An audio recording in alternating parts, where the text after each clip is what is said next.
The first thing I want to say in this video is that the original Project Cars is way ahead of Assetto Corsa when it comes to replays, but that doesn't mean it is any good. In fact, it is a total mess. Compared to previous topics, this might look not all that important, but replays do not only concern people with YouTube channels who want to create highlight videos, they are a very important tool for online racing leagues.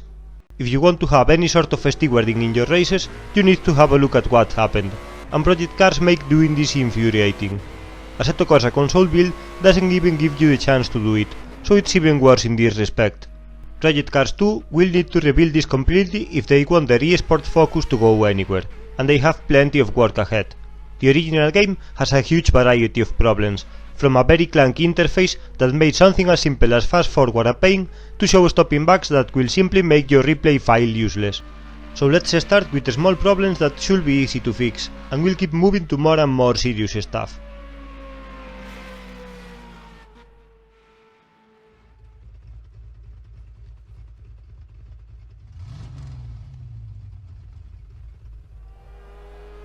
The TV cameras in Project Cars were often terrible to follow wheel-to-wheel action. The game insisted in close-up shots that only follow one car, or unwanted cuts to onboard shots.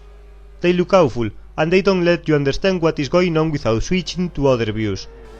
It's a shame, because in other sections the game does have wide shots that don't follow any car in particular, and just cover whatever happens in a piece of track. A good solution could be imitating Assetto Corsa, and offering different sets of TV cameras, one option with close-up shots that increase the sense of speed when you watch just one car, and others with wider shots that are more useful to follow wheel-to-wheel racing. Let's see examples of both. This is a section with wide shots that don't follow anyone too close. These are great to watch and understand wheel-to-wheel fights.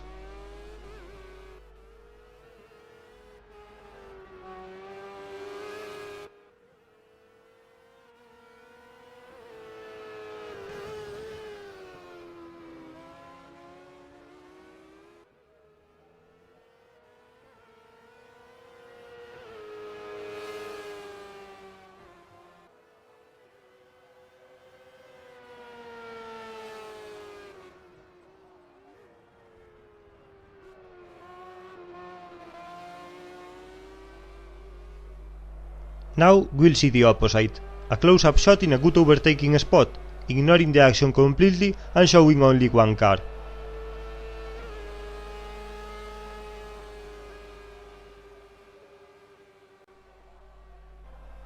This happens at many tracks, and sometimes the result is just ridiculous, like in Silverstone start-finish line. This is how a start looks in that track.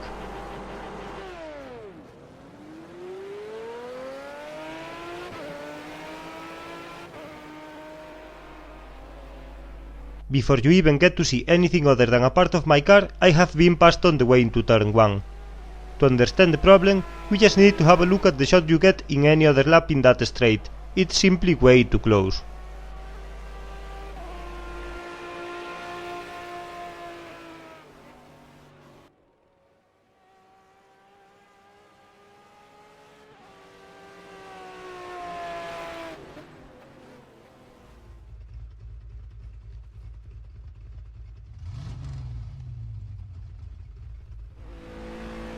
This one is easy to explain. When you are following your own car, you get a decent variety of cameras. The ones shown in the cockpit look bad, because the game never shows the correct steering ratio for each car, but at least you have the cameras. Any point of view you can choose to drive, you have it available to watch a replay too.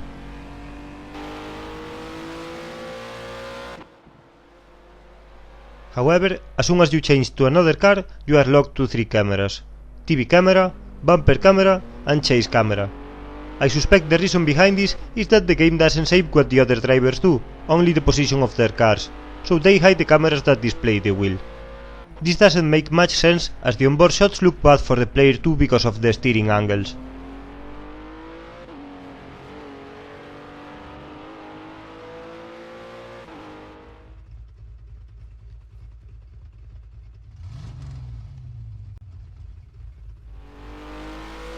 Your car is not only special in replays when it comes to cameras, the sound is completely different too. I'll pick one of the cameras available for all cars and will leave you with a short sample of sound from my own car.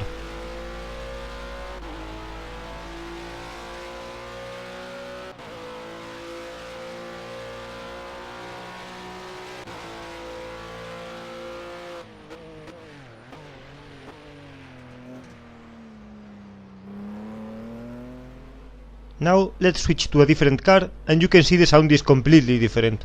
I haven't changed the volume, this is the sound difference. Your car is super loud compared to the rest.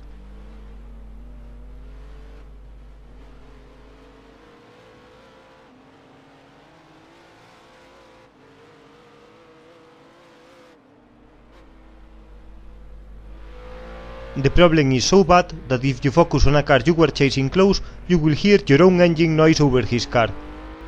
This is a car that was just ahead of mine. I want you to pay attention to his brake lights and the moment the engine revs drop in every braking zone. You'll notice a huge delay, and that's because the sound comes from my car, which is like 7/10 behind. The car this guy was driving is not even audible.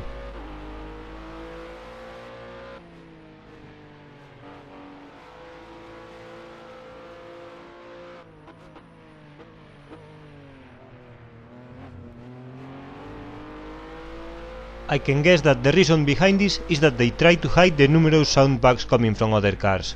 Pay attention to how this car sounds, it is awful, and they probably turn the volume down to avoid anyone noticing.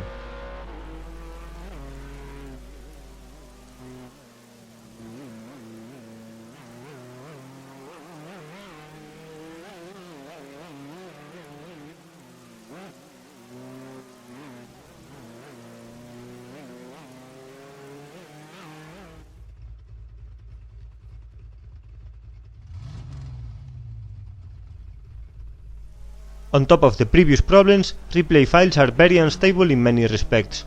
One of the worst problems was that they could not handle players retiring mid-session. I want you to keep an eye on this clip. Let's see if you can spot something strange.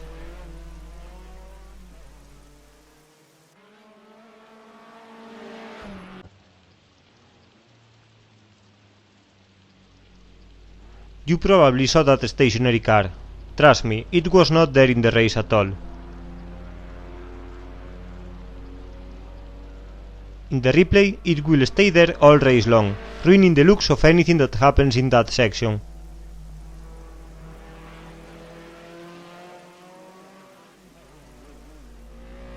Sometimes, the start-finish straight will look like a parking lot because of this problem.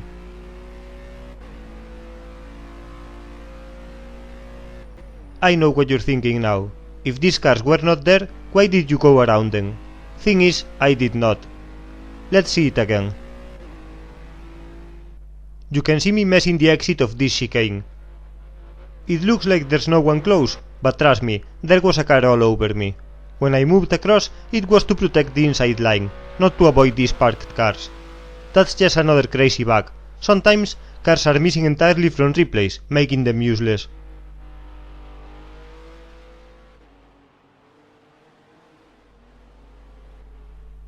Replays tend to get more unstable the longer they are.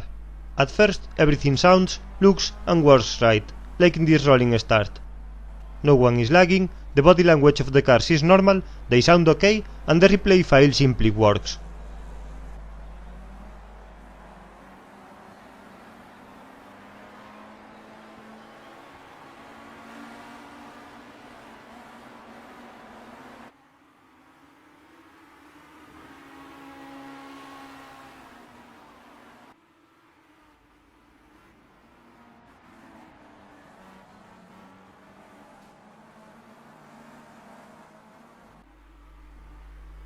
If we fast forward some laps, it all gets awful. By the way, fast forwarding is a pain. This is the faster you can move forward, and it isn't enough. Trying to find something in a 30 minutes replay is a test of patience. And if you eventually find it, and you decide to rewind, the replay will often crash, forcing you to exit and start again. Like here.